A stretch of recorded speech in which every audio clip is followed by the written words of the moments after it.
আনাস রাদিয়াল্লাহু তাআলা আনহু হতে বর্ণিত, তিনি বলেন রাসূল সাল্লাল্লাহু আলাইহি ওয়াসাল্লাম বলেছেন, লা গুদওয়াতুন ফি সাবিলিল্লাহ আও রাওহাতুন খায়রুম মিনাদ দুনিয়া ওয়া মা ফিহা।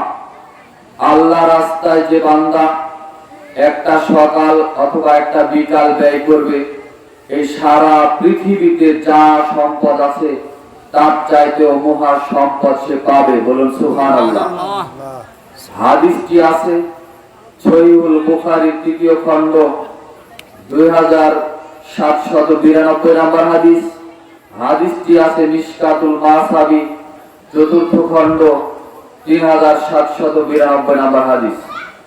তাহলে আপনারা যারা এখনো বাজারে ঘোরাফেরা করছেন, বাড়িতে অবস্থান করছেন, তারা এই মহা সম্পদ, মহা মূল্যবান সম্পদ থেকে দূরে আছেন। আবু হুরায়রা রাদিয়াল্লাহু তাআলা আনহু قال رسول الله صلى الله عليه وسلم।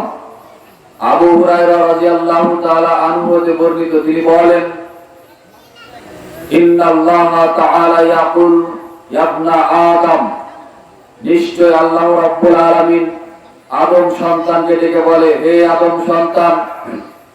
এটা হলো হাদিসে কুদসি।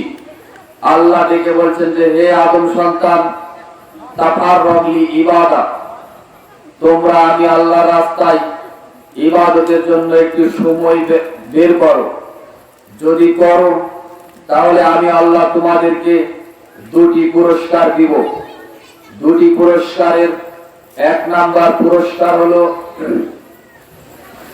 আমলা সদরকা জিনান, আমি আল্লাহর রাস্তায় যদি তোমরা সময় ব্যয় করো তাহলে আমি আল্লাহ তোমাদের 2 হাতকে অর্থ সম্পদ, টাকা পয়সা দ্বারা পরিপূর্ণ করে দিব। 2 ওয়া আসুদ্দা ফাকরা, এবং আমি তোমাদের অভাব, অনটন, দুঃখ, দুর্দশা আমি দূর করে দিব। সুবহানাল্লাহি বিহামদিহি সুবহানাল্লাহিল আযীম। তাহলে ইসলামী জালসায় উপস্থিত হলে, আলেমদের মুখে কোরআন হাদিসের কথা শুনলে আল্লাহ সুবহানাহু ওয়া তাআলা অর্থ সম্পদ বাড়িয়ে দিবেন, ঋণ মুক্তি করে দিবেন, অভাব অনটন, সংসারে অশান্তি আল্লাহ দূর করে দিবেন। আল্লাহ রাব্বুল আলামিনের পরে বলছেন, ওয়া ইল্লাম তাফআল, আর যদি আমার রাস্তায় সময় ব্যয় না করো, পাল্টা আমি দ্রুত কাজ করব। ওয়া ইল্লাম আসুদ্দা ফাকরা মালাকতু ইয়াদাকা শুগলা, আমি তোমাদের অভাব অনটন, দুঃখ দুর্দশা আমি আরো বাড়িয়ে দিব। ওয়ালাম আসুদ্দা ফাকরা, এবং আমি তোমাদের অভাব অনটন, দুঃখ দুর্দশা বাড়িয়ে দিব। আল্লাহ রাব্বুল আলামিন বলছেন, মালাকতু ইয়াদাকা শুগলা, আমি ব্যস্ততা দিয়ে তোমার 2 হাতকে ভরিয়ে দিব। তাই তো আজকে এই ভটখালি মন্ডলপাড়া এলাকার লোকজন ব্যস্ততার কারণে আজকে এখানে আসতে পারেনি, ইসলামী জালসাকে মূল্যায়ন করতে পারেনি। আল্লাহ রাব্বুল আলামিন তাদেরকে ব্যস্ততা দ্বারা পুরো এলাকাটা ঘিরে ফেলেছেন। এটা আল্লাহর ওয়াদা। হাদিসটি পাওয়া যাবে তিরমিজি শরীফের 4th খণ্ড 2666 নম্বর হাদিস। হাদিসের সনদ সহিহ। এবার আসেন, জালসায় উপস্থিত হলে আপনাদের মর্যাদা নিয়ে 2টি হাদিস বললাম। এবার বলি, মানুষ নিজেই নিজের কৃতকর্মের জন্য আল্লাহর কাছে সাক্ষী হবে।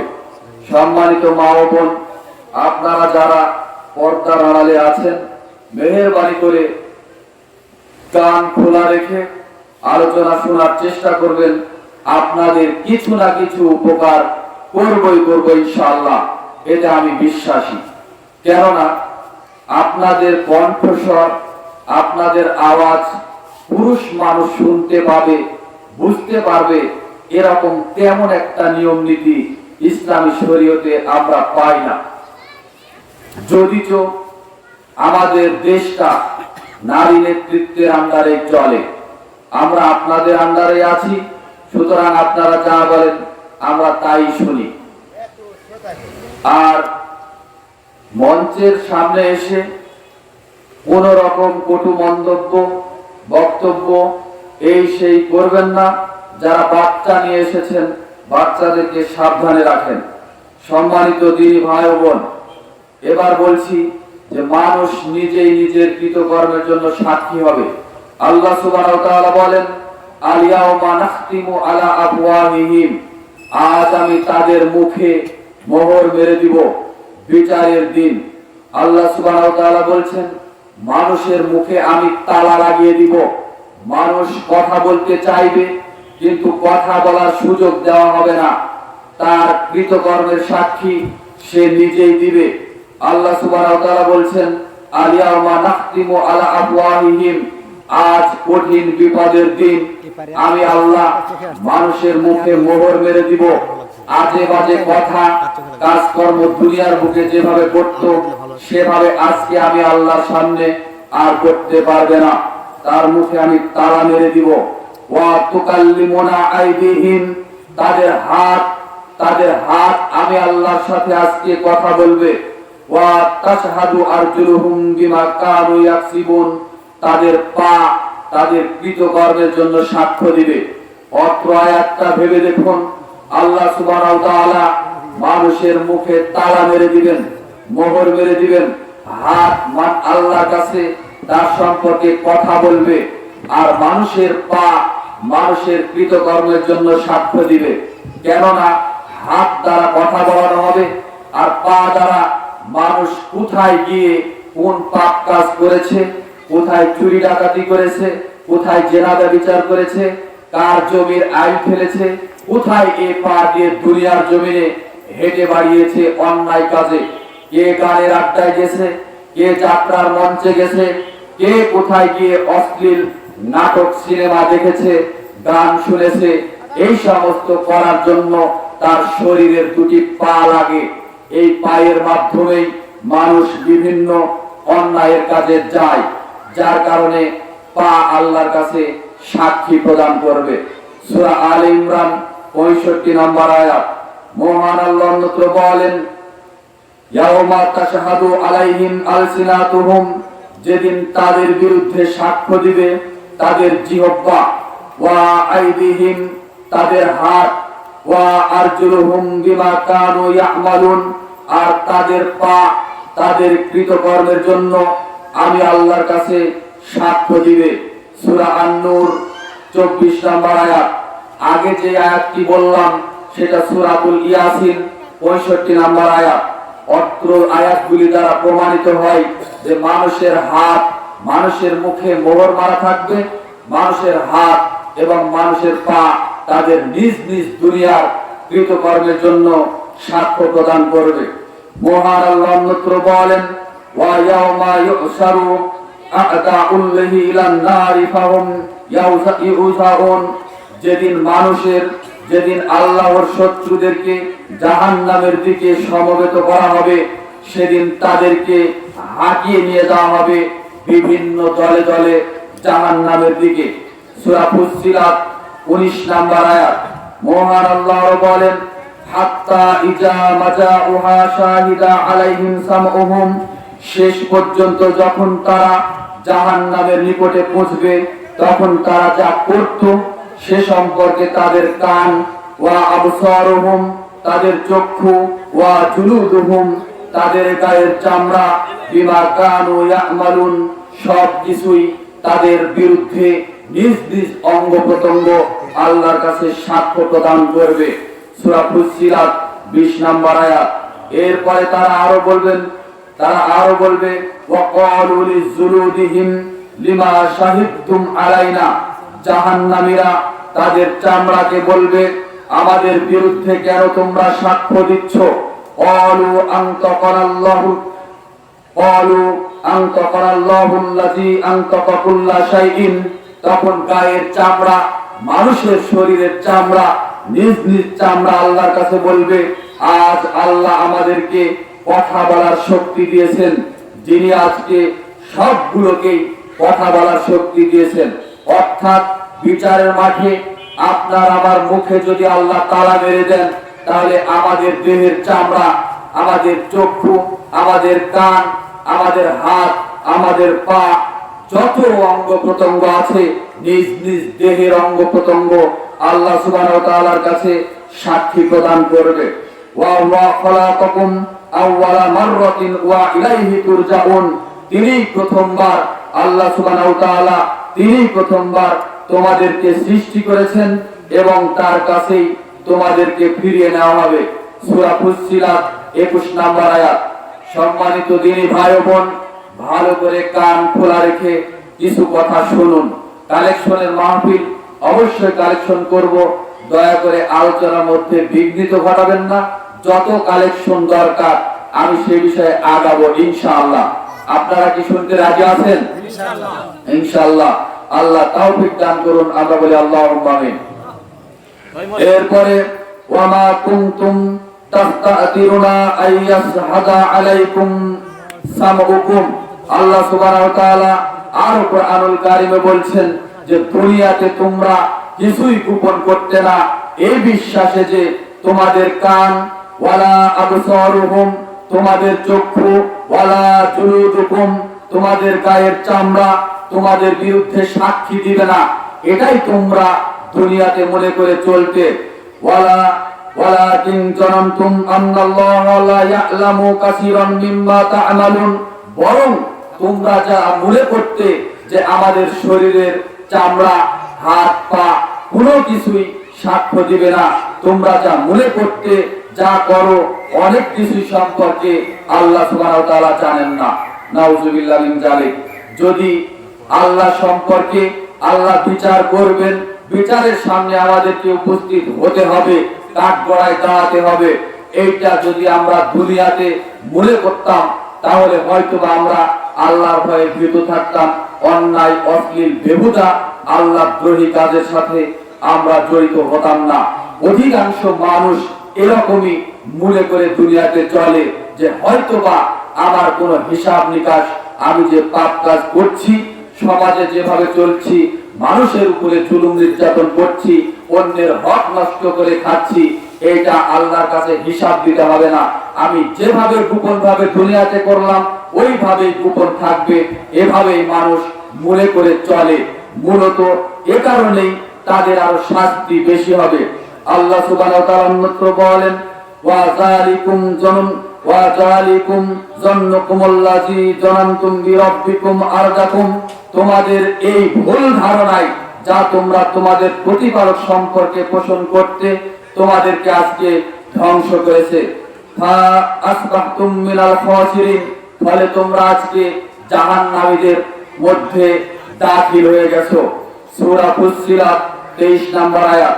আল্লাহ সুবহানাহু ওয়া তাআলা বলেন, ফায়াসবিরু ফান্নারু মাসওয়াল্লাহুম। যদি তারা ধৈর্য ধারণ করে বা তওবা করে, কোনোভাবেই আজকে আর তাদের জাহান্নাম ছাড়া তাদের আর কোনো থাকার জায়গা হবে না। ওয়া ইয়াস্তাতিরু ফামাহুম মিনাল মুতাবিন। আর যদি তারা ক্ষমা প্রার্থনা করে তবুও তারা আজকে ক্ষমা প্রাপ্ত হবে না। সূরা ফুসসিলাত 19 নম্বর আয়াত থেকে শুরু করে 24 নম্বর আয়াত, এই 5টি আয়াত আপনারা এটা দেখে নিতে পারেন। আল্লাহ সুবহানাহু ওয়া তাআলা এভাবেই কুরআনুল কারীমে বলেছেন। মানুষের সাথে সব সময় পাহারাদার নিয়োগ আছে।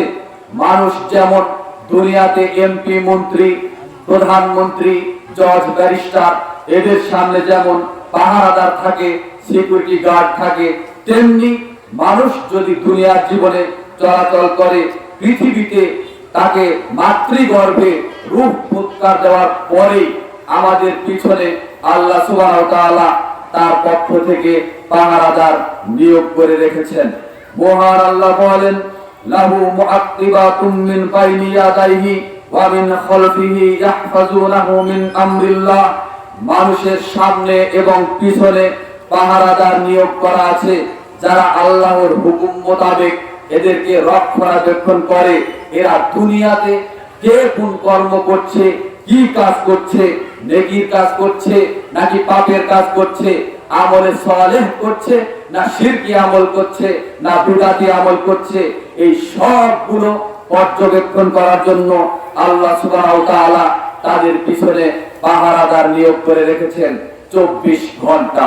এভাবে দিন, এভাবে সপ্তাহ, এভাবে মাস, এভাবে বছর, এভাবে যুগ, যুগের পর যুগ পেরিয়ে 50 বছর, 100 বছর, 150 বছর, 200 বছর, যাকে আল্লাহ রাব্বুল আলামিন যে পরিমাণ হায়াত দিয়েছেন তাকে সেই পরিমাণ পাহারাদার তার পিছনে নিয়োগ করা আছে। সূরা রদ 11 নম্বর আয়াত। মহান আল্লাহ নূত্র বলেন, ইজিয়া তালাক্কাল মুতালাক্কিয়ানি আনিল ইয়ামিনি ওয়া আনিস শিমালি কাঈদ।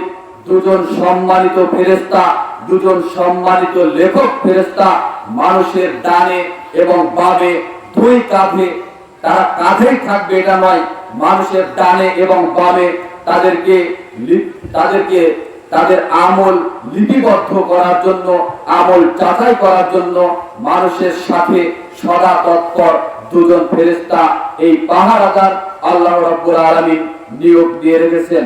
মা ইয়ালফিজু মিন কাউলিন ইল্লা লাদাইহি রাকিবুন আতীদ।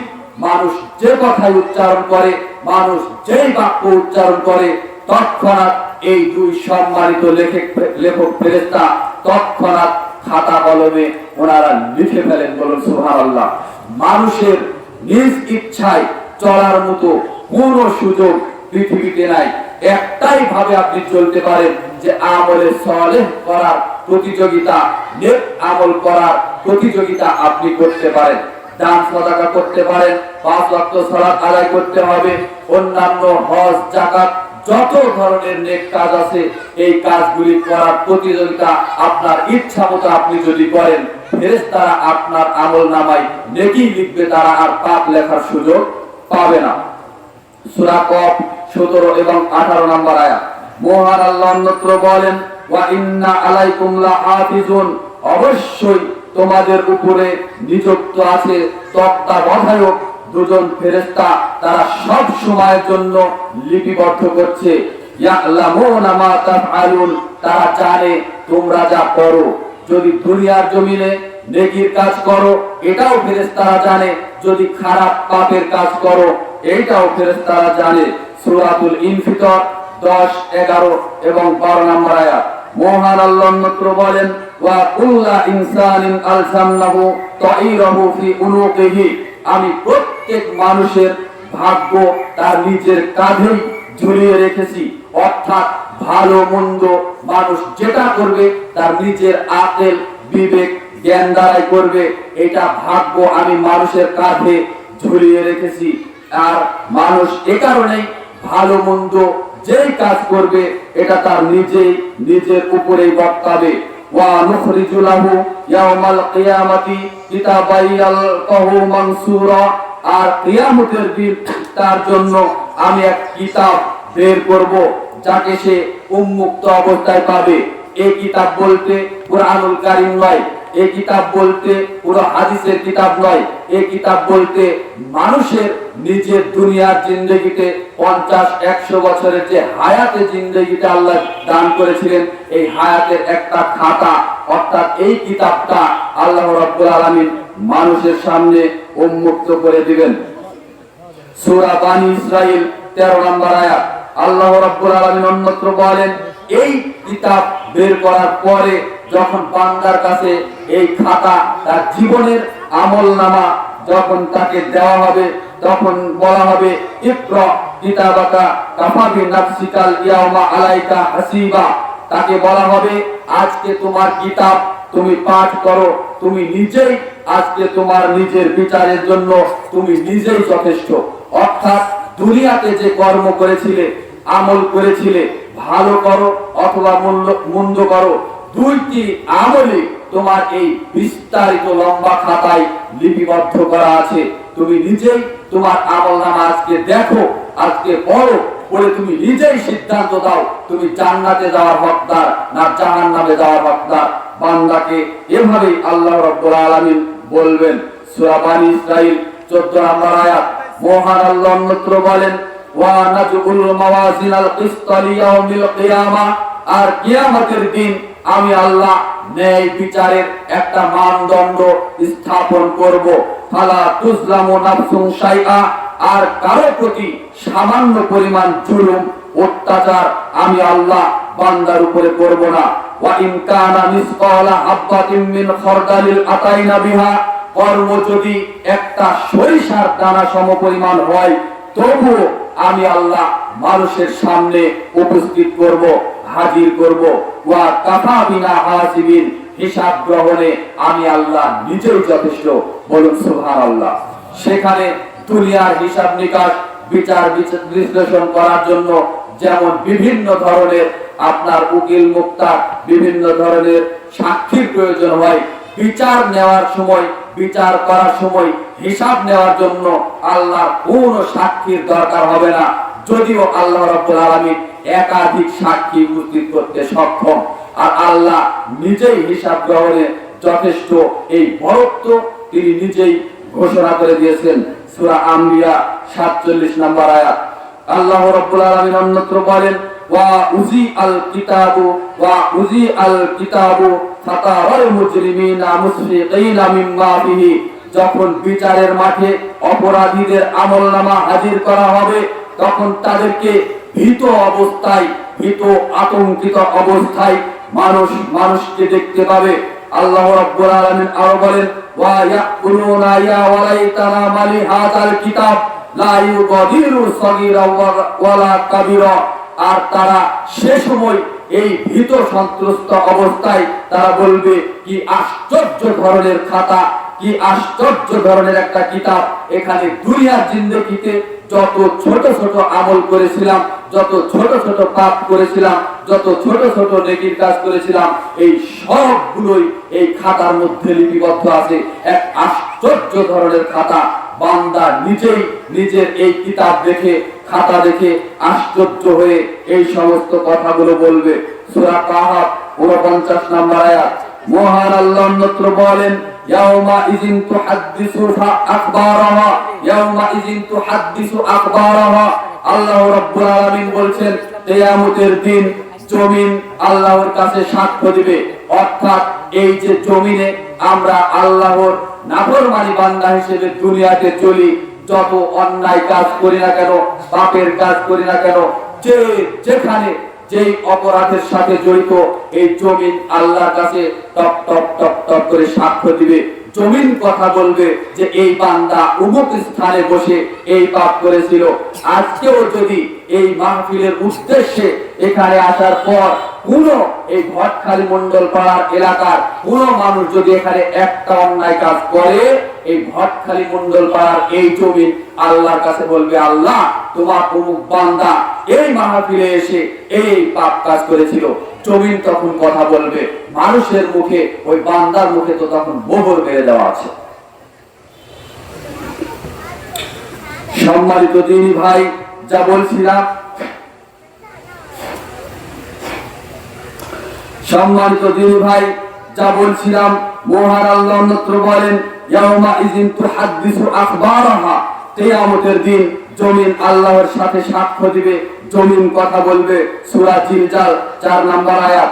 আল্লাহ রাব্বুল আলামিন এরপরে আরো বলেন, হামাই ইয়ামাল মিসকালা যাররাতিন খায়রান ইয়ারা, ও হে পৃথিবীর মানুষ, তোমরা যদি দুনিয়ার জমিনে একটা জাররা পরিমাণ কোন নেক কাজ করো তবুও তোমাদেরকে দেখানো হবে, ওয়া মাই ইয়ামাল মিসকালা যাররাতিন খায়রান ইয়ারা এবং শাররান ইয়ারা, এবং দুনিয়ার জমিনে যদি তোমরা একটা বিন্দু পরিমাণ, জাররা পরিমাণ যদি অসৎ কর্ম করো তবুও তোমাদেরকে আমি আল্লাহ রাব্বুল আলামিন বিচারের মাঠে দেখাবো। সূরা জিলজাল 4 নম্বর এবং 7 এবং 8 নম্বর আয়াত।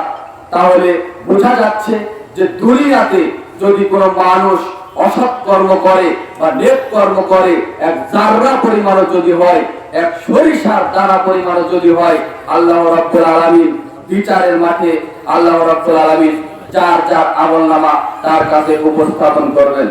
আল্লাহ রাব্বুল আলামিন অন্যত্র বলেন, কিছু উদাহরণ দিচ্ছেন, যেমন সূরা লুকমানের ভিতরে এসেছে 16 নম্বর আয়াত। লুকমান হাকিম তার সন্তানকে উপদেশ দিতে গিয়ে বলছেন, ইয়া বুনাইয়া, হে আমার আদরের সন্তান, ইন্নাল্লাহা ইন তাকুম মিসকালা হাববাতিন মিন খারদালিন ফাতাকুম ফি সাকরাতিন আও ফিস সামাওয়াতি আও ফিল আরদি ইয়াতি বিহাল্লাহ। কোন বস্তু যদি হে আমার সন্তান, তুমি শুনে রাখো, কোন বস্তু যদি সরিষার দানা পরিমাণও হয়, আর তা যদি থাকে পাথরের ভিতরে অথবা আকাশে অথবা জমিনের মধ্যে, তবুও আল্লাহ রাব্বুল আলামিন তাকে এই সূক্ষ্মদর্শী সব কিছুর খবর দিবেন।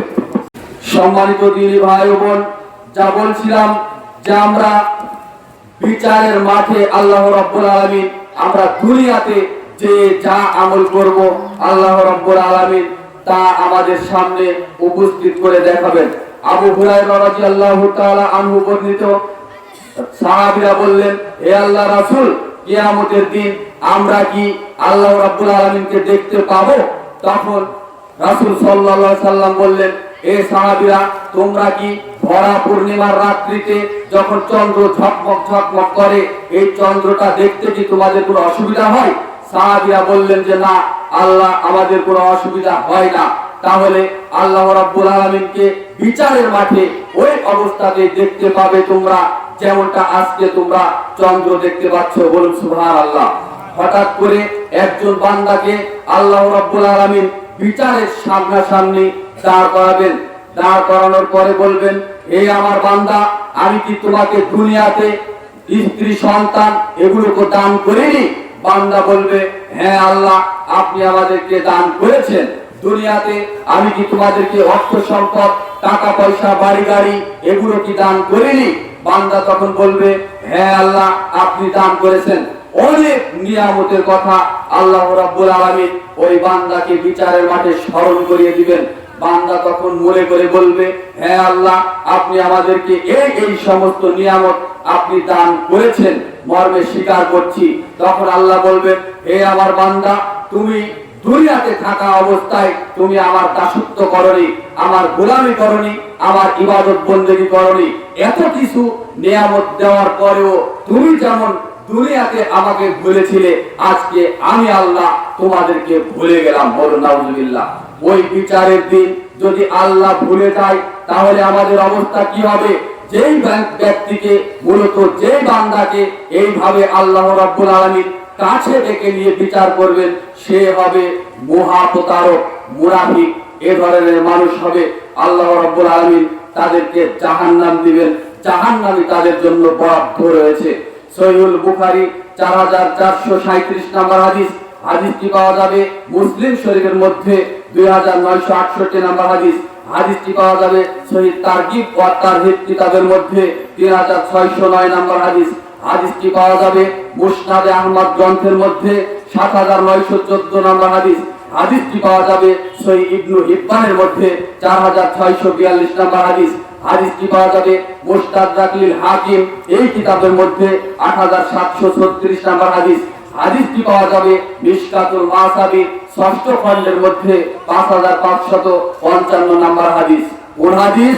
যে হাদিসটা আল্লাহ রাব্বুল আলামিন বিচারের মাঠে তার বান্দাকে অনেক নিয়ামত দুনিয়াতে দিয়েছিলেন, কিন্তু বিচারের মাঠে ভুলে করিয়ে দেওয়ার পর যেই বান্দা আল্লাহকে দুনিয়াতে ভুলে গিয়েছিল, ওই বান্দাকে আল্লাহ ভুলে যাবে এবং তার জন্য জাহান্নাম নির্ধারিত হবে। এই হাদিসটি এতগুলি জায়গাতে আছে। আব্দুল্লাহ ইবনে আমর রাদিয়াল্লাহু তাআলা আনহু হতে বর্ণিত, তিনি বলেন, রাসূল সাল্লাল্লাহু আলাইহি সাল্লাম বলেছেন, কিয়ামতের দিন এমন এক ব্যক্তিকে, এমন এক বান্দাকে আল্লাহর সামনে উপস্থিত করা হবে, যেই বান্দাকে 99টা ভলিউম খাতা, 99টা ভলিউম খাতা তার সামনে উপস্থাপন করা হবে। কথার কথা, আমরা যদি দুনিয়াতে 50 বছর, 60 বছর, 70 বছর, 100 বছর হায়াত পাই, এই হায়াতের পুরো খাতা আমলনামা তার সামনে উপস্থিত করা হবে। উপস্থিত করার পর আল্লাহ বলবেন, হে বান্দা, তুমি বিচারের সম্মুখীন হও, তোমার বিচার, তোমার মাপটা তুমি দেখার জন্য প্রস্তুতি গ্রহণ করো। তখন বান্দাকে এই 99টি ভলিউম দেখানো হবে এবং এই 99টি ভলিউম মিজানের পাল্লায় একদিকে তুলে দেওয়া হবে। তুলে দেওয়ার পরে তখন দেখা যাবে যে এই মিজানের পাল্লাটা ডেবে গেছে, ভারীতে বসে গেছে। তখন আল্লাহ রাব্বুল আলামিন বলবেন যে, বান্দা, তুমি কি তোমার আমলনামা দেখতে পাচ্ছ? এই অবস্থা তোমার এখন অবস্থা হবে। তখন বান্দা ভয়ে ভীত হয়ে তখন বলবে যে, আল্লাহ, আমি তো আজকে দুনিয়াতে যা যা করেছিলাম তুমি যা যা বলবে আমি তাই স্বীকার করব, এখানে আজকে আমার কোনোই করার কিছু নেই।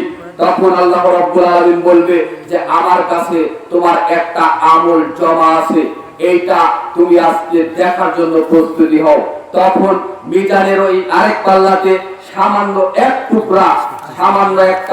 টুকরা কাগজ, 99টা ভলিউম দাড়ি পাল্লায়, মিজানের পাল্লায় একদিকে দেওয়া আছে, আর একটা কাগজের একটা টুকরা বের করে আল্লাহ রাব্বুল আলামিন বলবেন, বান্দা তোমার জন্য আমি এটা গচ্ছিত রেখেছি, এটা এই পাল্লায় দিব। তখন ওই বান্দা বলবে, আল্লাহ এটা কি করে সম্ভব? এত বিশাল আকৃতির 99টা ভলিউম যেখানে আছে, সেখানে এক টুকরা কাগজের কি এমন ক্ষমতা আছে?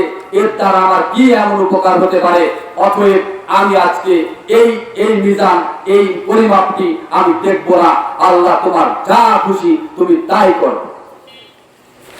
তখন আল্লাহ বান্দাকে ডেকে বলবে, বান্দা তুমি নিরাশ হও না, দেখো আমি তোমার জন্য কি রেখেছি। তখন এই কাগজ খোলার পরে দেখা যাবে যেখানে লেখা আছে, আশহাদু আল্লাহ ইলাহা ইল্লাল্লাহ ওয়া আন্না মুহাম্মাদান আবদুহু ওয়া রাসূলুহু।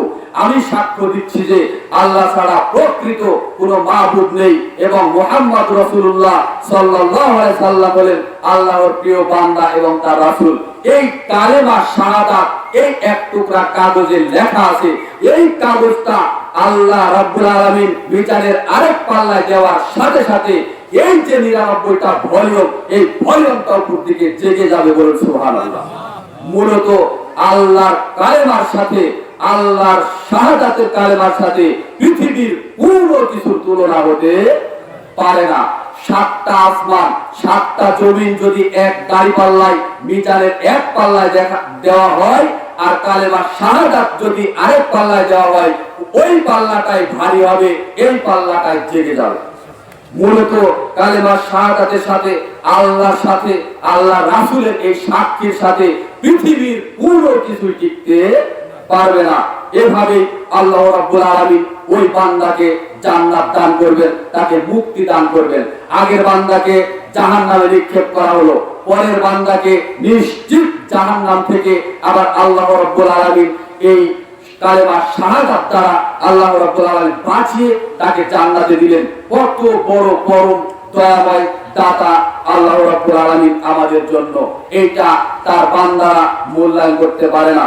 এই হাদিসটি পাবেন তিরমিজি শরীফের মধ্যে 2639 নম্বর হাদিস, ইবনে মাজাহর মধ্যে পাবেন 4300 নম্বর হাদিস, সহিহ জামিআ সাগীরের মধ্যে পাবেন 1776 নম্বর হাদিস, সিলসিলা আহাদিসুস সহিহার মধ্যে পাবেন 135 নম্বর হাদিস, সহিহ ইবনে হিব্বানের মধ্যে পাবেন 225 নম্বর হাদিস, বাইহাকি শুআবুল ঈমান গ্রন্থের মধ্যে পাবেন 283 নম্বর হাদিস, মিশকাতুল মাসাবির গ্রন্থের 6ষ্ঠ খণ্ডের মধ্যে পাবেন 5559 নম্বর হাদিস। এতগুলি জায়গাতে আছে যে আল্লাহ রাব্বুল আলামিন একমাত্র কালেমা শাহাদাত দ্বারা হলেও এমন কোন বান্দাকে আল্লাহ রাব্বুল আলামিন জান্নাত দান করবেন, বলুন সুবহানাল্লাহ। এটা একটাই কারণ, একটাই কারণের ব্যাখ্যা একটাই, সেটা হলো দুনিয়াতে ওই বান্দা কোনদিন আল্লাহর সাথে শিরক করেনি। কথা বুঝতে পারেননি? দুনিয়াতে আল্লাহর সাথে ওই ব্যক্তি, ওই বান্দা শিরক করেনি এবং রাসূল সাল্লাল্লাহু আলাইহি সাল্লামের ইবাদতের মধ্যে কোনদিন ওই বান্দা বিদআতি আমল করেনি। যার কারণে এই কালেমা শাহাদাতটা আল্লাহ রাব্বুল আলামিন সংরক্ষণ করেছিলেন ওই বান্দার জন্য। এটাই হলো আসল কারণ। দেখেন আল্লাহ রাব্বুল আলামিন বলছেন যে ইয়া আইয়ুহাল্লাযীনা আমানু আতিউল্লাহ ওয়া আতিউর রাসূল, ও হে দুনিয়ার ঈমানদারগণ, তোমরা আল্লাহর আনুগত্য করো এবং আমার রাসূলের আনুগত্য করো। ওয়ালা তুবতিলু আমালাকুম, তোমাদের আমল সমূহ বরবাদ করো না, নষ্ট করো না। তার মানে বোঝা যাচ্ছে যে আল্লাহ এবং রাসূলের সাথে আনুগত্য করতে গিয়ে যদি কেউ দিনের মধ্যে শিরকি আমল করে, বিদআতি আমল করে, তাহলে তার আমল বরবাদ হয়ে যাবে, নষ্ট হয়ে যাবে। অত্র আয়াতটা প্রমাণ করে সূরা মুহাম্মদ 47 নম্বর সূরার 33 নম্বর আয়াত। অত্র আয়াত দ্বারা প্রমাণিত হয় আল্লাহর আনুগত্য করা মানে আল্লাহর সাথে কাউকে শরীক করা যাবে না। যে কোনো মূল্যে শিরক থেকে বেঁচে থাকতে হবে, যে কোনো মূল্যে। রাসূলের আনুগত্য করো মানে আল্লাহ রাসূল যে দ্বীন যে ইসলাম রেখে গেছেন, এই দিনের মধ্যে, এই ইসলামের মধ্যে এক জাররা পরিমাণ বাড়ানো কমানো করা যাবে না, এই বিদআতি আমল করা যাবে না, যার কারণে এই কালেমা শাহাদাত ঠিক থাকবে। আর এই দুইটা আল্লাহ এবং আল্লাহ রাসূলের আনুগত্য করতে গিয়ে যদি কেউ 19-20 করে, তাহলে তার আমল বরবাদ হয়ে যাবে। সূরা মুহাম্মদ 33 নম্বর আয়াত। আরেকটি হাদিস বলে আজকের জালসার এই মানুষের কৃতকর্ম সাক্ষী মানুষ নিজেই হবে, এটা শেষ করব ইনশাআল্লাহ। আনাস রাদিয়াল্লাহু তাআলা আনহু ক্বালা কুননা ইন্না রাসূলুল্লাহি সাল্লাল্লাহু আলাইহি ওয়াসাল্লাম ফাযাহিকা। আনাস রাদিয়াল্লাহু তাআলা আনহু বলেন, আমরা রাসূল সাল্লাল্লাহু আলাইহি ওয়াসাল্লামের কাছে বসা ছিলাম, হঠাৎ তিনি একদিন হেসে উঠলেন। অর্থাৎ সাহাবীরা আল্লাহ রাসূলের কাছে বসে আছে, হঠাৎ করে রাসূল সাল্লাল্লাহু আলাইহি ওয়াসাল্লাম হেসে উঠলেন। ফাকালা হাল তাদরুনা মিম্মা আইজাক। তিনি বললেন, সঙ্গী সাথী, তোমরা কি বলতে পারো যে আমি কেন হাসছি? ক্বালা আল্লাহু ওয়া রাসূলুহু আ'লাম। আল্লাহ এবং তার রাসূল ভালো জানেন যে আপনি কেন হাসছেন, আমরা তো বলতে পারছি না। ক্বালা মিন মুখাবাতিল আবদু রাব্বাহু। তিনি বললেন যে মানুষ কিয়ামতের মাঠে আল্লাহর সামনে হইচই করবে, আল্লাহর সামনে কথা কাটাকাটি করবে। মানুষ যেমন দুনিয়াতে ঝগড়া ফাসাদ লাগলে বিভিন্ন ভাবে কথা কাটাকাটি করে, গালাগালি করে, হই হুল্লোড় করে, মারামারি করে, এইভাবে এমন কিছু বান্দা আছে যারা আল্লাহর সামনে হইচই করবে কিয়ামতের মাঠে। আল্লাহর সামনে, তার রবের সামনে বান্দা হইচই কথা কাটাকাটি করবে। এইটা স্মরণ করে আমি এটা হাসছি। ইয়া কুলু ইয়া রাব্বি আলাম তুজিরনি মিনাজ যুলমি। বান্দা বলবে, আল্লাহ তুমি কি দুনিয়াতে বলনি, তুমি কি আমাদেরকে বলনি যে তুমি আমাদের উপরে কোনো অন্যায় অত্যাচার করবে না, কোনো জুলুম নির্যাতন করবে না? ক্বালা ইয়াকুলু বালা। আল্লাহ বলবেন, হ্যাঁ বান্দা, আমি সত্যই বলেছি, আজকে তোমাদের উপরে আমি কোনো জুলুম, কোনো অন্যায় করে বিচার করব না। ক্বালা ফায়াকুলু ফাইন্নী লা উজিজু আলা নাফসি ইল্লা শাহিদান মিন্নি। তখন বান্দা বলবে, তাহলে আজকে আমি আপনার পুরো সাক্ষী গ্রহণ করব না, কারো সাক্ষী আমি গ্রহণ করব না, আমি নিজেই আমার নিজের সাক্ষী দিব। এই বলে আল্লাহর সাথে কথা কাটাকাটি করবে বান্দা। ক্বালা ফায়াকুলু কাফা বিনাফসিকা লিয়াউমা আলাইকা শাহিদান। আল্লাহ তখন বলবে, ঠিক আছে বান্দা, আজকে তুমি নিজেই তোমার নিজের কৃতকর্মের জন্য, তুমি নিজেই তোমার নিজের বিচারের জন্য যথেষ্ট। ওয়াবিল কিরামান কাতিবিনা শুহুদা। তবে আমার সম্মানিত লেখক ফেরেশতাগণ তোমাদের যে আমলনামা লিখেছিল দুনিয়াতে, এই লেখকগণ ফেরেশতা আমার সামনে উপস্থিত থাকবে। ক্বালা ফায়াক্তাবু আলা বিহি। তারপর তার মুখে আবারও ওই যে বললাম মুখে মোহর মেরে দেওয়া হবে। তারপরে এই বান্দা যে আল্লাহর সামনে কথা কাটাকাটি ঝগড়া হইচই লাগিয়েছে, এই বান্দার মুখে আল্লাহ রাব্বুল আলামিন আবারও মোহর মেরে দিবে। ফায়াকুলু আরকানিহি আনতিকি। তারপর তার অঙ্গ প্রত্যঙ্গকে বলা হবে, হে এই মানুষের অঙ্গ প্রত্যঙ্গ, তোমরা সাক্ষ্য দাও, তোমরা কথা বলো। ক্বালা ফান্তিকি বিআমালিহি। তখন অঙ্গ প্রত্যঙ্গ সব একেবারে আল্লাহর সামনে, এই ব্যক্তি দুনিয়াতে যে কৃতকর্ম করেছিল, অন্যায় করেছিল, ভালো করেছিল, সবগুলো অঙ্গ প্রত্যঙ্গ আল্লাহর সামনে টকবক টকবক করতে করতে সবগুলো বলে দিবে।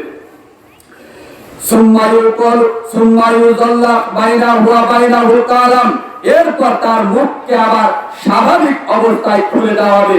অঙ্গ প্রত্যঙ্গ যখন সাক্ষ্য দেওয়া হয়ে যাবে, তখন তার মুখকে আবার স্বাভাবিক ভাবে আল্লাহ রাব্বুল আলামিন খুলে দিবেন। এই খুলে দেওয়ার পরে এই মুখ বলবে, অর্থাৎ এই ব্যক্তি বলবে, বুদান লাকুন্না ওয়া শুকান ফাআন্না কুন্না কুনতু উনাজিল। হে হতভাগা অঙ্গ প্রত্যঙ্গ, দূর হয়ে যা, দূর হয়ে যা আমার সামনে থেকে। তুই কেন নিজে আমার বিরুদ্ধে সাক্ষী দিলি? দুনিয়াতে ওই ব্যক্তি হাতকে বলবে, এই হাত, তোর দ্বারা আমি কোনো অন্যায় কাজ করিনি, তোর দ্বারা আমি অনেক ভালো কাজ করেছিলাম। বিভিন্ন ধরনের হাতকে বলবে যে তুই কেন আমার বিরুদ্ধে সাক্ষী দিলি? হাত বলবে, তুমি মিথ্যা বলছো। এই হাত দ্বারা অন্যের অর্থ সম্পদ, টাকা পয়সা লুটপাট করার জন্য তুমি সিগনেচার করেছিলে, সাক্ষ্য দিয়েছিলে, সুদ খেয়েছিলে, ঘুষ খেয়েছিলে, বিভিন্ন ধরনের কাজকর্ম তুমি করেছিলে। আমাকে দ্বারা হাত এইভাবে সাক্ষ্য প্রদান করবে। পা বলবে আল্লাহর সামনে যে এই পা দ্বারা, আমাকে দ্বারা দুনিয়ার জমিনে তুমি বিচরণ করেছো অন্যায় কাজে, নাটক, সিনেমা, যাত্রা, গান বাজনা, থিয়েটার, বিভিন্ন জায়গাতে তুমি গেছো, নারী মহলে, চেনার কাজে, বিভিন্ন জায়গাতে তুমি আমাকে নিয়ে গেছো। বা এইরকম ভাবে সাক্ষ্য দিবে, চোখ বলবে হে হে ব্যক্তি, এই চোখ দ্বারা আল্লাহর কাছে বলবে, এই চোখ দ্বারা আল্লাহ আমার দ্বারা এই অশ্লীল বেহুদা বেকর্ম কাজগুলো দেখে দেখে দুনিয়াতে মজা নিত। এইভাবে যত অঙ্গ প্রত্যঙ্গ আছে, কান বলবে আমার কানে এয়ারফোন লাগিয়ে আমি বাধ্য ছিলাম দুনিয়াতে কানে এয়ারফোন লাগিয়ে ভারতের হিন্দি সিরিয়ালের গান দেখেছে, শুনেছে, এই কান দ্বারা আমাকে দ্বারা বাধ্য করেছে। কান এইভাবে সাক্ষ্য দিবে। বলেন তো ওই দিনে, ওই কঠিন বিপদের দিনে নিজের অঙ্গ প্রত্যঙ্গ আল্লাহর কাছে কথা বলছে, সাক্ষ্য দিচ্ছে, এবার কি হবে? দূর দূর দূর দূর করে তার অঙ্গ প্রত্যঙ্গকে তাড়িয়ে দিতে চাইবে। বলেন তো আপনারা যে ওই বিচারের মাঠ থেকে অঙ্গ প্রত্যঙ্গকে দূর দূর করে তাড়িয়ে দিলে কি মানুষ বাঁচতে পারবে? পারবে না। তার জন্য জাহান্নাম অবধারিত হয়ে যাবে। এই হাদিসটি পাবেন সহিহুল মুসলিম শরীফের মধ্যে 2969 নম্বর হাদিস, সহিহ ইবনে হিব্বানের মধ্যে পাবেন 7358 নম্বর হাদিস, সহিহ জামিআ সাগীরের মধ্যে পাবেন 8134 নম্বর হাদিস, সহিহ তারগিব ওয়া তারহিবের মধ্যে পাবেন 3612 নম্বর হাদিস, বাইহাকির মধ্যে পাবেন 265 নম্বর হাদিস, মিশকাতুল মাসাবির 6ষ্ঠ খণ্ডের মধ্যে পাবেন 5554 নম্বর হাদিস। বাহাজ ইবনে হাকিম আন আবিহি আন জাদ্দিহি আন নবী সাল্লাল্লাহু আলাইহি ওয়াসাল্লাম قال, বাহাজ ইবনে হাকিম রাদিয়াল্লাহু তাআলা আনহু তার পিতা থেকে এবং তিনি তার দাদা হতে বর্ণনা করেন। তার দাদা বলেন রাসূল সাল্লাল্লাহু আলাইহি ওয়াসাল্লাম বলেছেন, ইন্নাকুম তুদআউনা মুহাদ্দামাত আমওয়াহুম ফা আউয়ালু মা ইউসআলু আন আহাদিকুম ফাখিযুহু ওয়া কাতিবুহু। কিয়ামতের দিন মানুষের সর্বপ্রথম, কিয়ামতের দিন বিচারের মাঠে মানুষের সর্বপ্রথম যেই তার শরীরের অঙ্গ প্রত্যঙ্গ আল্লাহর সামনে মুখ খুলে কথা বলবে, যার মুখ করে দেওয়া হবে কথা বলার জন্য, তা হচ্ছে মানুষের উরু, মানুষের রান সর্বপ্রথম আল্লাহর সাথে কথা বলবে। বলেন সুবহানাল্লাহ। দুনিয়াতে যদি আপনি মসজিদ মাদ্রাসা নির্মাণ করেন, হাফেজি মাদ্রাসা নির্মাণ করেন, দান সাদাকা করেন, তাহলে আল্লাহ রাব্বুল আলামিনের কাছে আপনার উরু রান এভাবেই সাক্ষ্য দিবে যে দুনিয়াতে আমার দ্বারা ভালো কাজ করিয়েছিল, তাহলে আপনার এটা ভালো হবে। এই হাদিসটি পাওয়া যাবে বাইহাকি শুআবুল ঈমানের মধ্যে 265 নম্বর হাদিসের একটা অংশ। সম্মানিত উপস্থিতি, যা বলেছিলাম যে মানুষ নিজেই নিজের কৃতকর্মের জন্য, সাক্ষীর জন্য যথেষ্ট। এবার আসেন যা বলতে চাইছিলাম যে বিচারের মাঠে সর্বপ্রথম যেই জিনিসের হিসাব দিতে হবে তা হচ্ছে সালাতের হিসাব। আনাস রাদিয়াল্লাহু তাআলা আনহু তে বর্ণিত, তিনি বলেন রাসূল সাল্লাল্লাহু আলাইহি ওয়াসাল্লাম বলেছেন, আউয়ালু মা ইউহাসাবু বিহিল আবদু ইয়াওমাল কিয়ামাতিস সালাত, ফা ইন সালাত সালাহা লাহু শাইরু আমালিহি ওয়া ইন ফাসাদাত ফাসাদা শাইরু আমালিহি। বান্দার সর্বপ্রথম বিচারের মাঠে যেই বিষয়ের হিসাব, যে বিষয়ের উপরে হিসাব দিতে হবে তা হচ্ছে সালাতের হিসাব। ফা ইন সালাত সালাহা শাইরু আমালিহি, যদি বান্দার সালাতের হিসাব সঠিক হয় তাহলে তার দুনিয়ার যত আমল ভালো ভালো করেছিল তা সঠিক বলে বিবেচিত হবে। ওয়া ইন ফাসাদাত ফাসাদা শাইরু আমালিহি, আর ওই বান্দার যদি সালাতের হিসাব সঠিক বলে প্রমাণিত হয় তাহলে দুনিয়ার জিন্দেগিতে যত আমল করেছিল তা সমস্ত আমল বরবাদ হয়ে যাবে। বলুন নাউযুবিল্লাহ। বিচারের মাঠে সর্বপ্রথম যেই বিষয়ের হিসাব নেওয়া হবে সেটা হচ্ছে সালাতের হিসাব। আর সালাতের হিসাব যদি সঠিক না থাকে তাহলে অবশ্যই অবশ্যই আপনাকে আমাকে এই দুনিয়াতে যে আমলগুলো আমরা করব এটা কবুল হবে না। হাদিসটি পাওয়া যাবে তিরমিজি শরীফের প্রথম খণ্ড 413 নম্বর হাদিস। হাদিসটি পাওয়া যাবে সিলসিলা আহদিসুস সাহিহের মধ্যে 598 নম্বর হাদিস। এই হাদিসটি পাওয়া যাবে সুনান আন-নাসাইর মধ্যে 464 নম্বর হাদিস, 466 নম্বর হাদিস। এই হাদিসটি আবু দাউদের মধ্যে পাওয়া যাবে 864 নম্বর হাদিস, 865 নম্বর হাদিস। এই হাদিসটি ইবনে মাজাহর মধ্যে পাওয়া যাবে 1425 নম্বর হাদিস এবং 1426 নম্বর হাদিস। কতগুলো জায়গাতে, কতগুলো হাদিসের গ্রন্থে এই হাদিস আছে। বিচারের মাঠে বান্দার সর্বপ্রথম যেই বিষয়ের হিসাব, আল্লাহ যেই আমলের হিসাব নেবেন তা হচ্ছে সালাতের হিসাব। যদি সালাতের হিসাব আপনার সঠিকভাবে আপনি দিতে পারেন, তাহলে সব এই যে দান, সাদাকা, মসজিদ, মাদ্রাসা নির্মাণ, সবগুলো আমল আপনি দেখতে পাবেন। আর যদি 5 ওয়াক্ত সালাত আপনি যদি দুনিয়াতে আদায় না করেন, তাহলে আল্লাহ রাব্বুল আলামিন আপনার দুনিয়ার যত ইবাদত আপনি করবেন, 5 ওয়াক্ত ফরজ সালাতের ইবাদত যদি আপনি না করেন, এই সমস্ত আমল আল্লাহ ধুলি করা করে একেবারে উড়িয়ে দিবেন। আপনার জাহান্নামে যাওয়া ছাড়া কোনো গতি থাকবে না। সালাত একটা ব্যতিক্রম ইবাদত। দুনিয়াতে এমন কোনো ইবাদত নেই যে সালাতের সাথে তার কোনো আপোষ চলে। সিয়ামের সাথে আপনার আপোষ চলতে পারে। সিয়াম একটা গুরুত্বপূর্ণ ইবাদত, সিয়াম একটা গুরুত্বপূর্ণ ইবাদত, তবে এটা করতে হয় বছরে একবার ফরজ সিয়াম। অন্যান্য দিনে নফল সিয়াম আছে, যেমন সপ্তাহে প্রত্যেক সোমবার এবং বৃহস্পতিবার নফল সিয়াম আছে। এটা রাসূল সাল্লাল্লাহু আলাইহি সাল্লাম নিয়মিত পালন করতেন। কেন? বান্দার 2 দিন, সপ্তাহে 2 দিন আমলনামা আল্লাহর কাছে পেশ করা হয়। সপ্তাহে 2 দিন সোমবার এবং বৃহস্পতিবার বান্দার আমলনামা আল্লাহর কাছে পেশ করা হয়। রাসূল সাল্লাল্লাহু আলাইহি সাল্লামকে জিজ্ঞাসা করা হলো, হে আল্লাহর রাসূল, আপনি সোমবার এবং বৃহস্পতিবার কেন আপনি সিয়াম থাকেন? রাসূল সাল্লাল্লাহু আলাইহি সাল্লাম বললেন যে বান্দার আমলনামা, দুনিয়ার যত বান্দা আছে তাদের আমলনামা সপ্তাহের এই সোমবার এবং বৃহস্পতিবার আল্লাহর কাছে পেশ করা হয়। আমি ওই অবস্থায় সিয়াম থাকি এ কারণে যে আল্লাহ আমার আমলনামা দেখুক যে তার বান্দা মুহাম্মদ সাল্লাল্লাহু আলাইহি সাল্লাম সোমবার এবং বৃহস্পতিবার সিয়াম আছে। বলুন সুবহানাল্লাহ। তাহলে আপনাকে আমাকে অবশ্যই এই সপ্তাহের সোমবার এবং বৃহস্পতিবার সিয়াম রাখতে হবে। তবে এটা হলো নফল সিয়াম, ফরজ সিয়াম নয়। ফরজ সিয়াম শুধুমাত্র বছরে একবার, 11 মাস পর একবার, রমজান মাসে।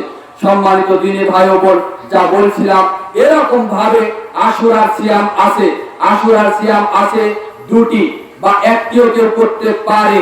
এরপরে আপনার আরো কিছু সিয়াম আছে, যেমন এটা রমজানের পূর্ববর্তী মাস শাবান মাস।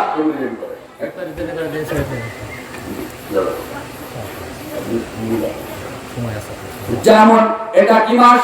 আরবি কি মাস? শাবান মাসের আজকে কয় তারিখ? 14 তারিখ। শাবান মাসের 14 তারিখে কি হয় আপনাদের কারো জানা আছে?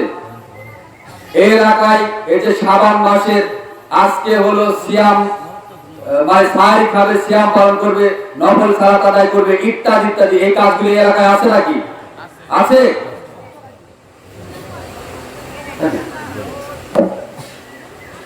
দেখেন, এই শবে বরাত, এই শাবান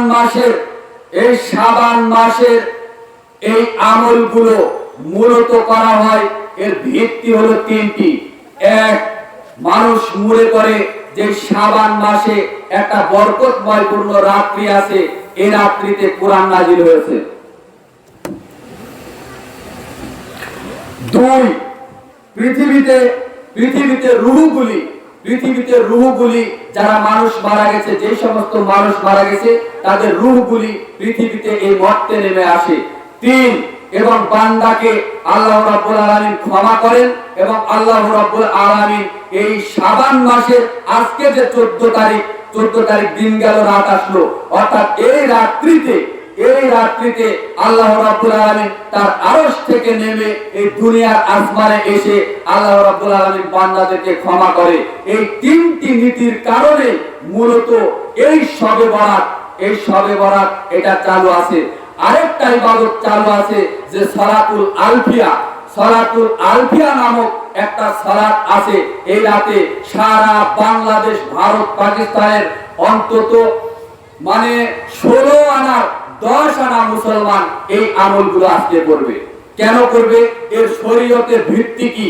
কোন দলিলের প্রেক্ষিতে এই আমলগুলি তারা করে? আমি একটু আপনাদেরকে বোঝানোর চেষ্টা করব ইনশাআল্লাহ। দেখেন, তারা মূলত দলিল হিসেবে প্রথমে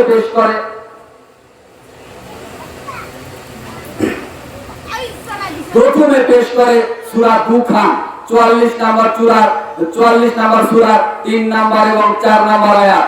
আয়াতটা কি?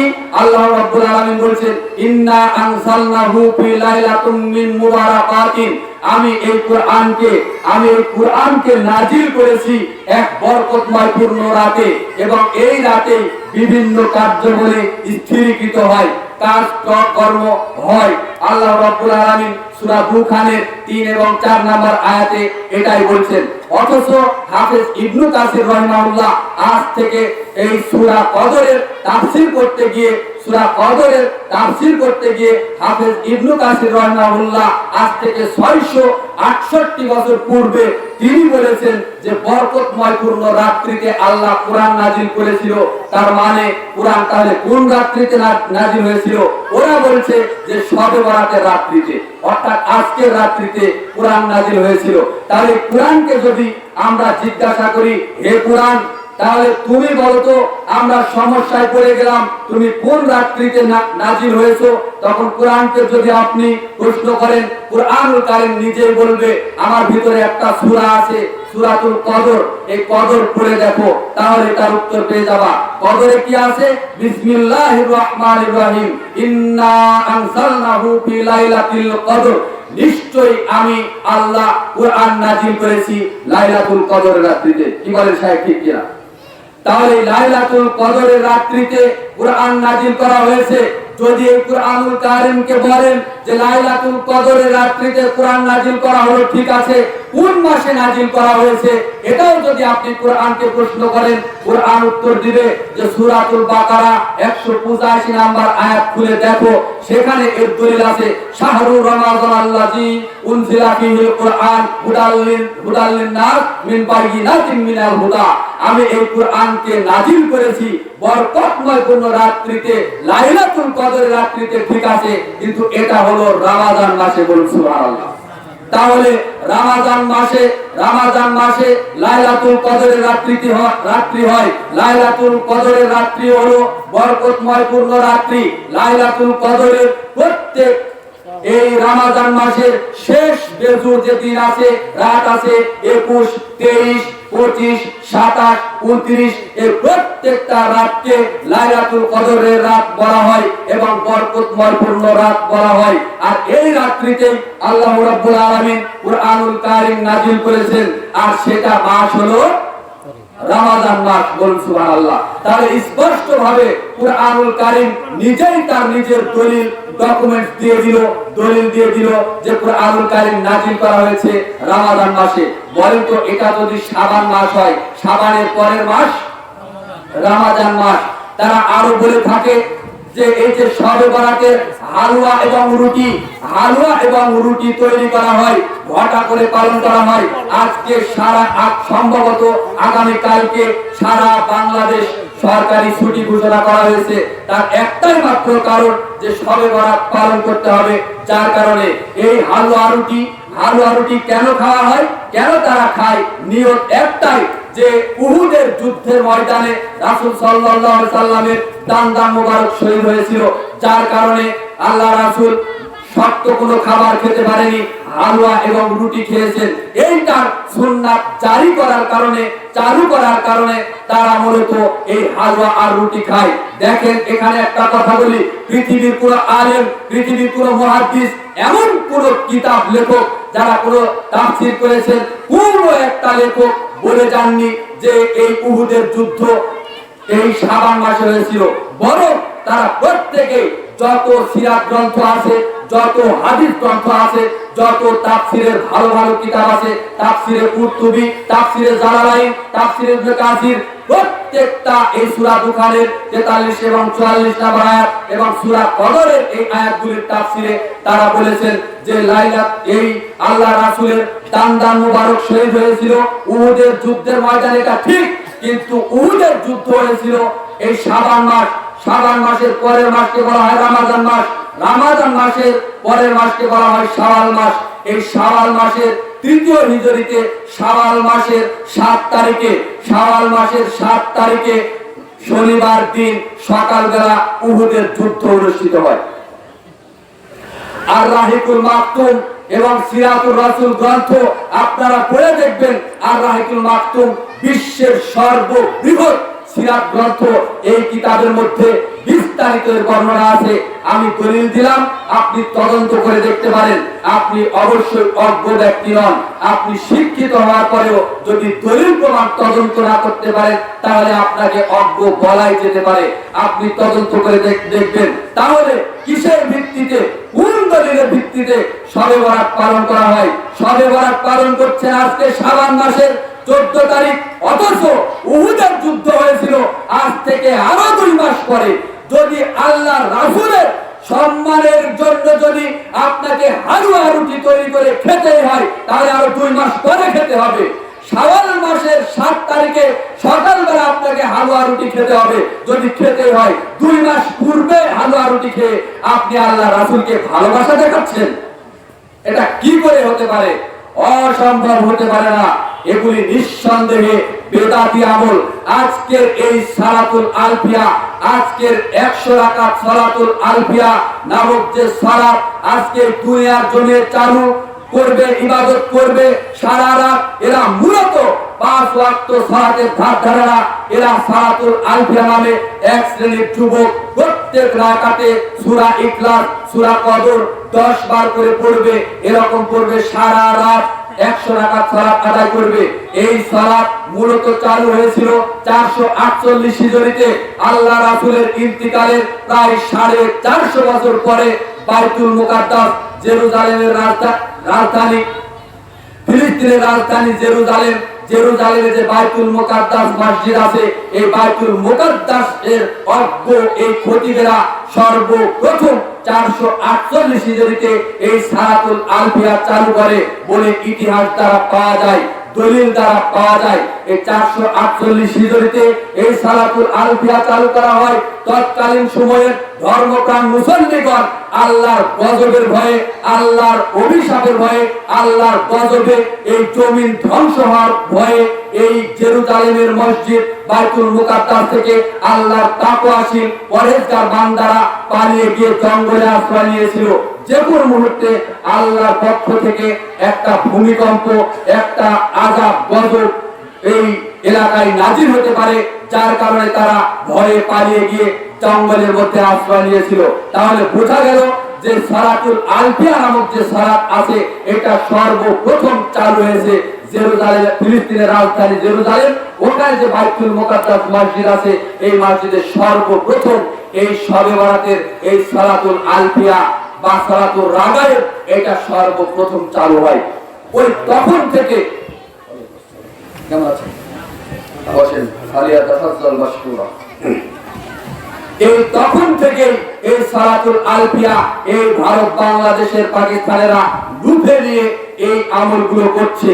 মূলত আজকে যারা ওরা দলিল দিয়ে থাকে, বলা হয়ে থাকে যে আজকে বছরের প্রত্যেক এই শাবান মাসের 14 তারিখে আল্লাহ রাব্বুল আলামিন এই দুনিয়ার আসমানে নেমে আসেন এবং সকল বান্দাকে আল্লাহ ক্ষমা করেন মর্মে যে হাদিসগুলি তারা বলে থাকে। এবং আয়েশা রাদিয়াল্লাহু তাআলা আনহা থেকে বর্ণিত যে একটা হাদিস আছে যে রাসূল সাল্লাল্লাহু আলাইহি ওয়াসাল্লাম বলেছেন যে 14 তারিখ শাবান মাসের রাত্রিতে আল্লাহ দুনিয়াতে এসে সমস্ত আদম সন্তানকে ক্ষমা করে। মূলত হাদিসটা হলো মাউযু, এটা হলো জাল হাদিস। আর এই জাল হাদিসের ভিত্তিতে এই আদম সন্তান ভারত, বাংলাদেশ, পাকিস্তানের এক শ্রেণীর আলেম ওলামা, সাধারণ মানুষরা এই সালাতুল আলফিয়া এবং শবে বরাতের এই আমলগুলো করে থাকে, যা ইসলামী শরীয়তে এর কোনো ভিত্তি নেই। এবার একটা দেখেন, যেই কথাগুলো বলা হয়েছে যে আল্লাহ রাব্বুল আলামিন 1 বছর পর এই শাবান মাসের 14 তারিখ রাতে, অর্থাৎ আজকের রাত্রিতে শুধুমাত্র আল্লাহ এই দুনিয়ার আসমানে নেমে আসবে। এই হাদিসটা মাউযু, জাল, এটা হলো সহিহ হাদিসের বিপরীত। দেখেন সহিহ হাদিস দ্বারা কি প্রমাণিত হয়। আবু হুরায়রা রাদিয়াল্লাহু তাআলা আনহু قال قال رسول الله صلى الله عليه وسلم ينزل ربنا تبارك وتعالى كل ليلة إلى السماء الدنيا। আল্লাহ রাব্বুল আলামিন, রাসূল সাল্লাল্লাহু আলাইহি ওয়াসাল্লাম বলেন আল্লাহ রাব্বুল আলামিন প্রত্যেক রাতের 3 ভাগের 2 ভাগ যখন পেরিয়ে যায়, 1 ভাগ যখন বাকি থাকে, রাতের প্রতি রাতে 3 ভাগের 2 ভাগ যখন পেরিয়ে যায় 1 ভাগ বাকি থাকে, এই সময় আল্লাহ রাব্বুল আলামিন তার আরশুল আজিম থেকে নেমে এই দুনিয়ার আসমানে এসে বলেন, মায়াদউনি ফাআস্তাজিব লাহু, কে এমন আছো আমাকে ডাকবে আমি তার ডাকে সাড়া দিব। মায়াসআলুনি ফাউতিয়াহু, কে আমার কাছে কিছু চাইবে আমি তার চাওয়া পূর্ণ করে দিব। মায়াস্তাগফিরুনি ফাআগফির লাহু, কে এমন আছো আদম সন্তান আমার কাছে ক্ষমা ভিক্ষা চাইবে আমি তাকে ক্ষমা ভিক্ষা করে দিব। এই রকম ভাবে বছরের 365 দিনের এই 365 রাতে আল্লাহ রাব্বুল আলামিন রাতের 2 ভাগ পার হয়ে গেলে 1 ভাগ বাকি থাকতে আল্লাহ রাব্বুল আলামিন এই দুনিয়ার আসমানে নেমে এসে এইভাবে আদম সন্তানকে ডাকতে থাকে। এটা সহিহুল বুখারীর 1145 নাম্বার সহিহ হাদিস দ্বারা প্রমাণিত। এর মধ্যে 30টি সহিহ হাদিস আছে, 20 জন সাহাবী দ্বারা 30টি সহিহ হাদিস দ্বারা প্রমাণিত যে আল্লাহ রাব্বুল আলামিন বছরের প্রত্যেকটা দিনই প্রত্যেকটা রাতে 3 ভাগের 2 ভাগ যখন পেরিয়ে যায় 1 ভাগ যখন বাকি থাকে তখন তার আসমানে আরশুল আজিম থেকে এই দুনিয়ার আসমানে নেমে এসে আদম সন্তানকে ক্ষমা করার জন্য এভাবে ডাকতে থাকে। আর ওরা শুধুমাত্র এই শবে বরাত, এই মিলাদ, কিয়াম, এই হাজার রুটির এই ভক্তরা এই শুধুমাত্র বলেছে যে আল্লাহ রাব্বুল আলামিন নাকি 1 বছর পরে শুধুমাত্র এই শাবান মাসে 14 তারিখ দিন গিয়ে রাত্রে আসে। বলুন নাউজুবিল্লাহ। এরা আল্লাহর উপরে অপবাদ দিয়েছে, এরা আল্লাহ রাসূলের উপরে মিথ্যা অপবাদ দিয়েছে। এদের থাকার জায়গা জাহান্নাম। আর এই বেদাতি আমলের কোনো নেকি হবে না, বরং পাপ হবে। কেননা রাসূল সাল্লাল্লাহু আলাইহি সাল্লাম বলেছেন, কুল্লু বিদাতিন দালালা ওয়া কুল্লু দালালাতিন ফিন্নার। প্রত্যেকটা বেদাতি আমল গুমরাহি, আর প্রত্যেকটা গুমরাহির পরিণাম জাহান্নাম। এটা পাবেন আপনার সূরা আন-নাসাই শরীফের মধ্যে 1578 নম্বর হাদিস তো সহিহ। তাহলে দেখেন এরা আল্লাহ রাসূলের উপরে অপবাদ দিয়েছে, এরা আল্লাহর উপরে অপবাদ দিয়েছে। হালুয়া রুটির হিড়িক, এই যে আলোকসজ্জা, কত কি করে কোটি কোটি টাকা আজকে আমাদের দেশের নষ্ট হবে ইবাদতের নামে। বছরে 365 দিন, প্রতিদিন 5 ওয়াক্ত ফরজ সালাত, এই 5 ওয়াক্ত ফরজ সালাত আল্লাহ ফরজে আইন করেছে। এই ফরজে আইন তারা ত্যাগ করে পরিত্যাগ করে এই সালাতুল আলফিয়া, এই বিদআতি সালাত আদায় করার জন্য তারা প্রতিযোগিতা করছে আজকে। নাউজুবিল্লাহ মিন যালিক। এদের কি হবে এটা আল্লাহ ভালো জানেন। আরো তারা বলে থাকে যে এই শাবান মাসের আজকে সিয়াম পালন করলে অনেক নেকি আছে। তবে সহিহ হাদিস দ্বারা এটা প্রমাণিত যে রাসূল সাল্লাল্লাহু আলাইহি সাল্লাম এই শাবান মাসে একাধিক দিন, অনেক দিন তিনি সিয়াম পালন করতেন, বেশি বেশি সিয়াম পালন করতেন। তার স্ত্রী আম্মা জান আয়েশা রাদিয়াল্লাহু তাআলা আনহা থেকে সহিহ হাদিস বর্ণিত আছে। এই শাবান মাসের শুরু থেকে নিয়ে রমজান মাস পাওয়ার আগ পর্যন্ত ধরে নেন, কথা নির্দিষ্ট তিনি বলেননি যে 4 দিন সিয়াম থাকেননি বা 1 সপ্তাহ থাকেননি, এ ধরনের নয়। রাসূল সাল্লাল্লাহু আলাইহি ওয়াসাল্লাম প্রায় পুরো শাবান মাস সিয়াম পালন করতেন, কিন্তু রমজান পাওয়ার আগ মুহূর্তে হয়তো বা 2-4 দিন 5-7 দিন তিনি দাবি করতেন, সিয়াম পালন করতেন না। তার মানে রমজানের প্রস্তুতিমূলক বেশি বেশি সিয়াম এ মাসে পালন করতে হবে, এটা তারা করে না। শুধুমাত্র নির্দিষ্ট একটা তারিখ, নির্দিষ্ট একটা দিন ধার্য করে তারা এই সিয়াম পালন করে থাকে। বলুন নাউজুবিল্লাহ। এই আমল কখনো কবুল হবে না। আয়েশা রাদিয়াল্লাহু তাআলা আনহা বলেছেন, মান আমিলা আমালা লাইসা আলাইহি আমরুনা ফাহুয়া রাদ্দুন। কোন ব্যক্তি এমন কোন আমল করলো যে আমলে আমাদের কোনো নির্দেশনা নেই, ওই আমলটা প্রত্যাখ্যাত, ওইটা পরিত্যাজ্য, ওই আমল বাতিল। বলেন তো কে বলেছেন? রাসূল সাল্লাল্লাহু আলাইহি সাল্লাম বলেছেন। হাদিসটি পাওয়া যাবে সহিহ মুসলিম শরীফের মধ্যে 3232 নম্বর হাদিস। আল্লাহ রাসূল সাল্লাল্লাহু আলাইহি সাল্লাম বলেছেন, এমন কোন আমল যদি পৃথিবীর কোন আমার বান্দা, আমার উম্মত, আল্লাহর বান্দা যদি করে, যে আমলটা আমি আল্লাহ রাসূল করিনি, তাহলে ওই আমলটা প্রত্যাখ্যাত, প্রত্যাহত, এটা চলবে না। আয়েশা রাদিয়াল্লাহু তাআলা আনহা একটা হাদিস বলেছেন, বর্ণনা করেছেন, রাসূল সাল্লাল্লাহু আলাইহি সাল্লাম বলেছেন, মান আমিলা আমালান লাইসা মান আহদাসা ফি আমরিনা হাযা মা লাইসা মিনহু ফাহুয়া রাদ্দুন। যদি কোনো মানুষ এমন কোন আমল করে যা ইসলামী শরীয়তে তার অনুমোদন নেই, ওই আমল প্রত্যাখ্যাত, ওটা পরিত্যাজ্য, ওটা বাতিল। এই হাদিসটি পাবেন সহিহুল বুখারী শরীফ তৃতীয় খণ্ড 2692 নম্বর হাদিস। এই হাদিসটি পাবেন মুসলিম শরীফের মধ্যে 1718 নম্বর হাদিস।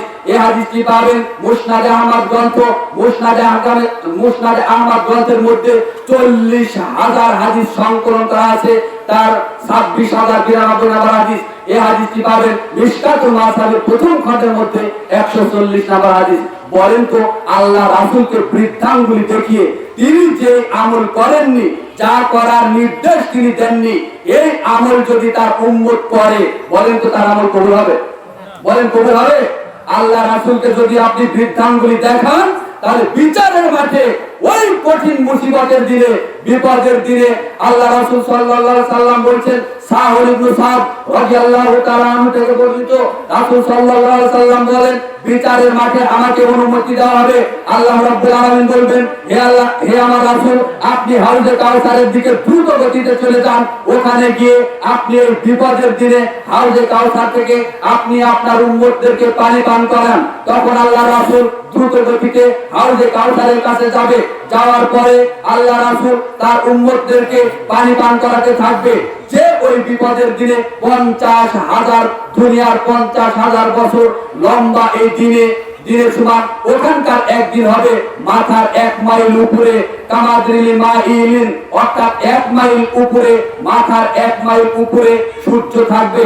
পাপী বান্দাদের মস্তক গলে টকবক টকবক করতে করতে তার শরীরের চামড়া মাংস খসে একবারে পায়ের তালু দিয়ে ঝরে যাবে। এই রকম অবস্থাতে মানুষ তার পাপ অনুযায়ী থাকবে তার ঘামের মধ্যে। ওই সময় পাপী বান্দা, কোন বান্দা থাকবে, কোন পাপী বান্দা থাকবে তার টাকনো পর্যন্ত, কোন বান্দা থাকবে তার ঘামের মধ্যে হাঁটু পর্যন্ত, কোন বান্দা তার ঘামের মধ্যে থাকবে কোমর পর্যন্ত, কোন পাপী বান্দা তার ঘামের মধ্যে থাকবে গলা পর্যন্ত, কোন তার পাপী বান্দা ঘামের পরিপূর্ণ ডুবাডুবা অবস্থায় থাকবে। এই রকম বিপদের দিনে আল্লাহ রাসূল তার উম্মতদেরকে পানি পান করাতে থাকবেন হাউজে কাউসারের পানি। ওই লম্বা দিনে, ওই বিপদের সময় একবার আল্লাহ রাসূলের হাত থেকে যে পানি পান করবে, যত বড় লম্বা বিচারের কাজ হোক, বিচারের দিন হোক, তাকে আর পিপাসা লাগবে না। বলুন সুবহানাল্লাহ। এই সময় রাসূল সাল্লাল্লাহু আলাইহি সাল্লাম পানি পান করাতে থাকবেন তার উম্মতদেরকে। কেননা তার উম্মতদেরকে চিনতে পারবেন যারা ওযু করেছে, দুনিয়ার জমিনে সালাত আদায় করেছে, বিভিন্ন ধরনের ইবাদত বندگی করেছে, তাদের শরীরে একটা নূরের চমক চমকাতে থাকবে। আল্লাহ রাসূল তাদেরকে পানি পান করাতে থাকবে। একদল মানুষ যাবে, যাওয়ার পরে পানি পান করাতে থাকবে। তখন রাসূল সাল্লাল্লাহু আলাইহি সাল্লামের সামনে হঠাৎ করে রাসূল সাল্লাল্লাহু আলাইহি সাল্লামের মাঝে এবং এই বান্দাদের, এই উম্মতের মাঝে পর্দা, একটা আড়াল দেওয়া হবে। তখন রাসূল সাল্লাল্লাহু আলাইহি সাল্লাম বলবেন, হে ফেরেশতারা, কি ব্যাপার, আমার উম্মতের মাঝে আর আমার মাঝে পর্দা দেওয়া হলো কেন? পর্দা সরাও, আমি তাদেরকে পানি পান করব। তখন একটা আওয়াজ আসবে, তখন বলা হবে, হে আল্লাহ রাসূল, আপনি জানেন না, আপনি দুনিয়াতে যেই ইবাদত রেখে এসেছিলেন, যেই পদ্ধতিতে আপনি ইবাদত শিক্ষা দিয়েছিলেন, আপনার পদ্ধতি বাদ দিয়ে তারা দুনিয়াতে মানুষের রীতিনীতি, মানুষের বানানো ইবাদত, মানুষের বানানো ধর্ম, মানুষের বানানো ইসলাম নিয়ে তারা দুনিয়াতে ইবাদত করেছে। সুতরাং আপনার হাতের পানি আজকে এদেরকে পান করাতে দেওয়া হবে না। তখন রাসূল সাল্লাল্লাহু আলাইহি সাল্লাম রাগান্বিত হয়ে বলবেন, সুরকান সুরকান লিমান বাদদিলা বাদি, দূর হয়ে যা, দূর হয়ে যা, দূর হয়ে যা হতভাগা। দুনিয়াতে আমি যে ইসলাম রেখে এসেছিলাম, সেই ইসলাম বাদ দিয়ে তোরা কেন নতুন নতুন ইবাদত, নতুন নতুন বেদাতে আমল তৈরি করে ইবাদত করেছিলি? আজকে আমার হাতের পানি তোদের তকদিরে জুটবে না, আমার কাছ থেকে দূর হয়ে যা। বলেন তো, এই সমস্ত বেদাতি আমল করে, দুনিয়াতে আমল করে যদি আখিরাতে যান, তাহলে আল্লাহ রাসূলের যেই উম্মাত আপনি দুনিয়াতে রাসূল সাল্লাল্লাহু আলাইহি ওয়াসাল্লামের ইবাদত করলেন না, আল্লাহ রাসূলের হাতে পানি পান করা কি আপনার এই সাধ্যে হবে? আপনার তাকদীরে হবে? হবে না। সুতরাং এই সমস্ত এই বানোয়াট, মানুষের বানোয়াট ইবাদত থেকে আল্লাহ রাব্বুল আলামিন আমাদের হেফাজত করুন। আমরা বলি আল্লাহুম্মা আমিন। যে হাদিসটি বললাম হাউজে কাউসারের পানি, এটা হলো সহিহুল বুখারী 6ষ্ঠ খণ্ডের মধ্যে পাবেন 7094 নম্বর হাদিস। এই হাদিসটি বেশ কয়েক জায়গাতে আছে, দলিল চাইলে আমি আরো দিতে পারবো ইনশাআল্লাহ। এতে কোনো সন্দেহ নেই। সম্মানিত উপস্থিতি, আল্লাহ রাব্বুল আলামিন আমাদেরকে হায়াতের জিন্দেগিতে দুনিয়াতে পবিত্র কোরআন এবং সহিহ হাদিস অনুযায়ী যে আমল, এই আমল করার তৌফিক দান করুন, আমরা বলি আল্লাহুম্মা আমিন। দেখেন রাসূল সাল্লাল্লাহু আলাইহি সাল্লাম তিনি তো শ্রেষ্ঠ নবী, নবী কুল শিরোমণি যাকে বলা হয়, সেই রাসূল সাল্লাল্লাহু আলাইহি সাল্লাম নিজে থেকে এক যাররা পরিমাণ আমল ইবাদত করার ক্ষমতা তার ছিল না। রাসূল সাল্লাল্লাহু আলাইহি সাল্লামের যদি ক্ষমতা না থাকে তাহলে হুজুরের ক্ষমতা হয় কি করে? কথা বুঝতে পারেননি? এক শ্রেণীর আলেম, যে আলেমরা আল্লাহ রাসূলের বিরুদ্ধাচরণ করে আমল করছে, এই আমলের দিকে জাহেলিয়াতের দিকে মানুষকে আহ্বান করছে, মূলত এদের থাকার জায়গা হবে জাহান্নাম। রাসূল সাল্লাল্লাহু আলাইহি সাল্লাম তিরমিজি শরীফের 2863 নাম্বার হাদিসে বলেছেন, আপনি তিরমিজি শরীফের 2863 নাম্বার হাদিস খুলে দেখেন, রাসূল সাল্লাল্লাহু আলাইহি সাল্লাম নিজেও কোনো ইচ্ছা করে কোনো আমল বাড়িয়ে কমিয়ে করতেন না। আল্লাহর নির্দেশে, আল্লাহ যেভাবে নির্দেশ দিয়েছেন তিনি সেইভাবে করেছেন। একটা ছোট্ট মাত্র আমলের কথা বলি, আমরা 5 ওয়াক্ত সালাতের সময় উযু করি না ভাই? বলেন উযু করি না? দেখেন এই উযু করার সময় ছোট্ট একটা আমল, সেই আমলটা কি? সুন্দর করে আপনি উযু করছেন, করার সময় যখন মুখমণ্ডল ধৌত করবেন তখন এক চুল্লু পানি, এক চুল্লু পানি মানে ধরে নেন এই দুই হাতে এভাবে নিলেন বা এক হাতে এভাবে নিলেন, নেওয়ার পরে রাসূল সাল্লাল্লাহু আলাইহি সাল্লাম এই দাড়ির নিচে এই তাকান, আমার দিকে তাকান, মামুন খেয়াল করেন, উযু করার সময় এক চুল্লু পানি রাসূল সাল্লাল্লাহু আলাইহি সাল্লাম নিয়ে এই থুতনির নিচে দিচ্ছেন। এই থুতনির নিচে দিয়ে দাড়িটা এভাবে সুন্দর করে খিলাল করছেন, এটা হলো সুন্নাত। বলেন তো এটা কি সুন্নাত? এই দেওয়ার সময় তিনি বলছেন, রাসূল সাল্লাল্লাহু আলাইহি সাল্লাম বলছেন, হাকাযা আমারনি রব্বি আযজা ওয়া জাল, এইভাবে এক চুল্লু পানি এই দাড়ির নিচে থুতনিতে দেওয়ার জন্য আমি আল্লাহর কাছ থেকে আদেশ প্রাপ্ত হয়েছি। বলুন সুবহানাল্লাহ। দেখুন তো আমলটা খুবই বড়। এই এক চুল্লু পানি তিনি দাড়ির নিচে দিবেন, উযু করবেন, এইটাও তার নিজের ইচ্ছাতে তিনি করেননি। কার ইচ্ছাতে করেছেন? আল্লাহর ইচ্ছাতে করেছেন, আল্লাহর নির্দেশে করেছেন। এ কারণেই তিনি বলছেন, হাকাযা আমারনি রব্বি আযজা ওয়া জাল, এই এক চুল্লু পানি এই থুতনির নিচে দেওয়ার জন্য আমি মহান রবের কাছ থেকে আদেশিত হয়েছি। বলুন সুবহানাল্লাহ।